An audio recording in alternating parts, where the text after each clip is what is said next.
شب عاشور کے اعمال اور روز عاشور کے اعمال، ہو سکتا ہے اگلے سال یہ گریہ عزاداری یہ اعمال ہماری زندگی میں ہوں یا نہ ہوں، لیکن کوشش کریں اس سال یہ اعمال ضرور کریں۔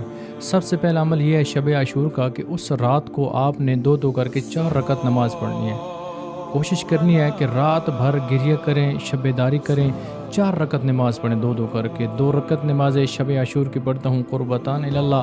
ہر رکعت میں آپ نے سورہ الحمد کے بعد 50 مرتبہ سورہ قل هو اللہ احد کی تلاوت کرنی ہے۔ یہ 2 کر کے اس طریقے سے پڑھیں۔ اس کے بعد زیارت حضرت امام حسین علیہ السلام پڑھیں۔ اس کے بعد 2 رکعت ہدیہ نماز حضرت امام حسین علیہ السلام کی پڑھیں، جیسے صبح کی 2 رکعت پڑھتے ہیں، اور صبح فاقہ کریں۔ روزہ نہیں رکھنا کیونکہ روزہ بنو امیہ کی سنت ہے۔ بنو امیہ نے یہ منت مانی تھی کہ نواز رسول کو قتل کریں اور اس کی خوشی میں ہم روزہ رکھیں گے۔ اذان سے پہلے سحری کرنی ہے، لیکن روزے کی نیت نہیں کرنی۔ آپ نے عصر عاشور تک یعنی 3-4 بجے تک فاقہ کرنا ہے، اور اس دن میں یہ کرنا ہے کہ آپ نے صبح کے وقت زیارت امام حسین علیہ السلام پڑھنی ہے۔ اس کے بعد 2 رکعت آپ نے روز عاشور کی نماز پڑھنی ہے، جیسے فجر کی 2 پڑھتے ہیں اس طرح آپ نے 4 رکعت نماز پڑھنی ہے۔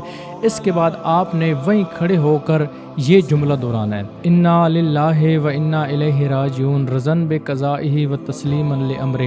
یہ جملہ دہراتے ہوئے چند قدم آگے جانا ہے، چند قدم پیچھے ہٹنا ہے، تو آپ کا ایک بار یہ ہو جائے گا۔ اس طرح اس عمل کو آپ نے 7 بار کرنا ہے، کیونکہ حضرت امام حسین علیہ السلام نے جب جناب علی اصغر علیہ السلام کے لیے قوم اشقیاء سے پانی مانگا تھا، تو انہوں نے پانی کے بجائے جناب علی اصغر علیہ السلام کو تیر مارا تھا، اور امام حسین علیہ السلام کے ہاتھوں پہ ننھا علی اصغر تھا، تو امام حسین علیہ السلام چند قدم آگے جاتے تھے، چند قدم پیچھے آتے تھے۔ یہ عمل امام حسین علیہ السلام کی سنت ہے، یہ عمل آپ نے کرنا ہے۔ اور روز عاشور آپ نے زیارت عاشورہ کی تلاوت بھی کرنی ہے۔